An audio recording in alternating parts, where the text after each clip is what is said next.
Well, boys, if you're seeing this, this is the day before I get my wisdom teeth pulled out.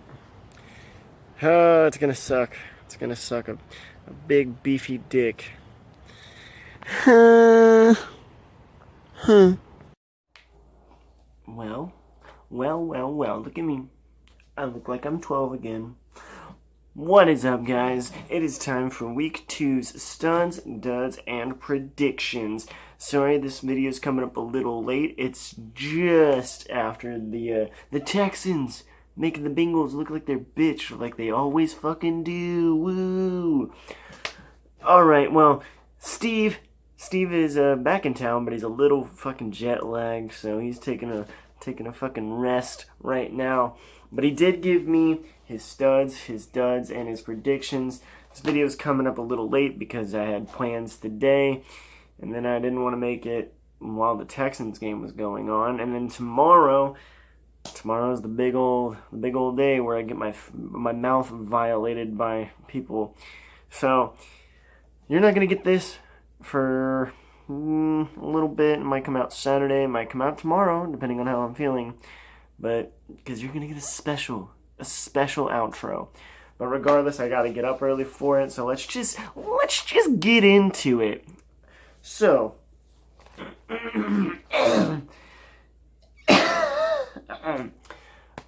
my stud pick and Steve's stud pick is Thomas Brady. I mean, come on. I mean, if Sam Bradford can put up 30 points, 30 points against New Orleans defense, imagine how pissed off an angry goat is going to be. If Sam Bradford, Sammy Biscuits can put up 30 fucking points on that defense, Tom Brady could easily put up like 50. So we agree that we think that he's going to be a nice, juicy stud.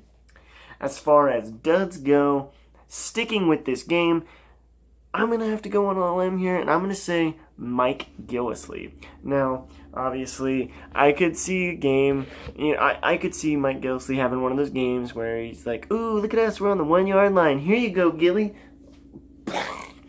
But to me, this is going to be a different game script. And what I mean by that is, I feel like you have Tom Brady going up against a porous defense. You have the revenge game for Brandon Cooks going up against his old team. And I just feel like that combo, Tom Brady's going to throw more touchdowns, in my opinion. And Gilly might have one of those, 1 yard touchdown runs, but he's not going to have 2 or 3. This is just my opinion, obviously. I just feel like if you are a smart fantasy owner, you will look at last week and be like, okay, well, that's probably the best I'm going to get from him. If you're a dumb fantasy owner and you think, oh, wow, he's going to consistently get me 22 points, then you're going to be wrong. Like, Gilly has 40 yards or something like that. And then 3 touchdowns saved him. So, could he have a touchdown in like 10 fantasy points? Yeah, he could. But I don't see it happening. As far as Steve's dud is Martavis Bryant. Martavis Bryant, when he was a rookie, burst out onto the scene. It seemed like every single time he touched the ball was a touchdown. But, then he schmirked a burr and got suspended. And now he's back. Now he's finally back, and everyone had these big hopes and aspirations for him in this offense. You have Big Ben, you have Antonio Brown, you have Le'Veon Bell, you have all the pieces for an explosive offense, and being the number 2 in that offense, you're going to have fantasy relevance.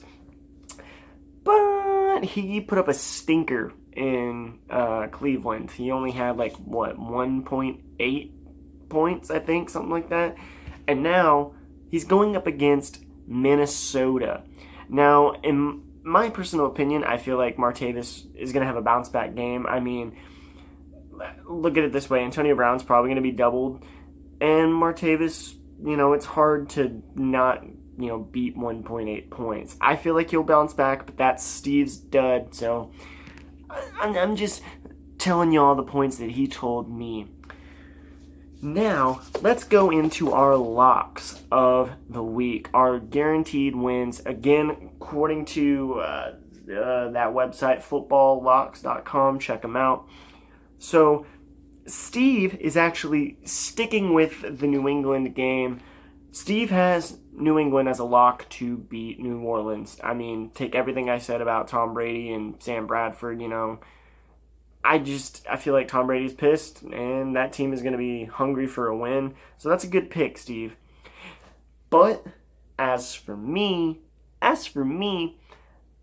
mean, I'm an Oakland truther. I have three Raiders on my team right now, and last week they came off. They were my underdog pick, and they came through for me. And now I'm going to pick them as my lock. I mean, come on. You go in as the underdog against the Titans and win. And now you're going against the Jets. I feel like they're guaranteed to win. All right, moving on to our upset picks. My upset pick is the Washington Redskins against the LA Rams. The LA Rams, they are riding a high right now. And last week they embarrassed the Colts. But keep this in mind. The Colts had Scott Tolzien for 3 quarters or something like that before they pulled the trigger and put in Jacoby Brissett. That line is still, that line was sus. It really was. The Colts had a shitty line, and they had a shitty quarterback at the helm. So, taking nothing away from the LA Rams, but now you're going to play against Washington, who, according to Pro Football Focus, has one of the top lines. I haven't really seen it yet, but according to Pro Football Focus, they have one of the better lines. And Kirk Cousins in this offense is more potent than that Colts offense whenever Andrew Luck's out. So you're going from Scott Tolzien to Kirk Cousins. You're going from a shitty line to a better line. I feel like it's going to be a closer game, obviously, than what it was against the Colts and their bullshit thrown together team. So if Washington's offense can get things finally clicking, I feel as if Washington could pull the upset. I don't have the spread on this game, but I know it's close. As far as Steve's upset pick is Minnesota at Pitt. He's sticking with his dud in Martavis Bryant, and now he's saying that Minnesota is going to win this game. You look at the Steelers' offense in general last week. They struggled mightily. Le'Veon Bell had like 46 yards. Then Antonio Brown went off. Yeah, okay. But, you went to the, oh shit, I dropped a nail. Oh. You went into, or you look into last week, rather. Minnesota's defense is Minnesota's defense, and they shut down Drew Brees fairly well.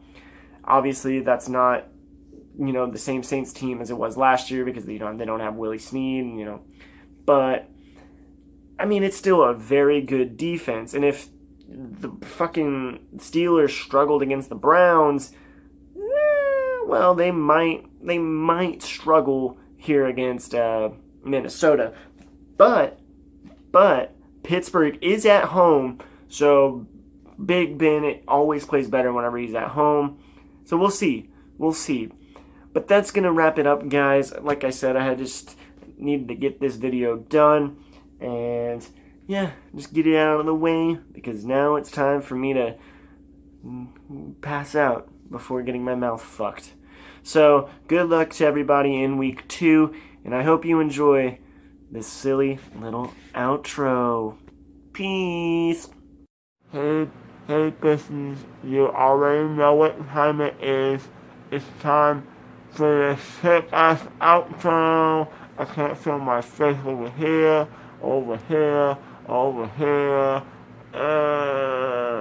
But we're wilding out. I'm gonna be fucked up watching UT versus USC tomorrow. And yeah, peace out until next time, bro.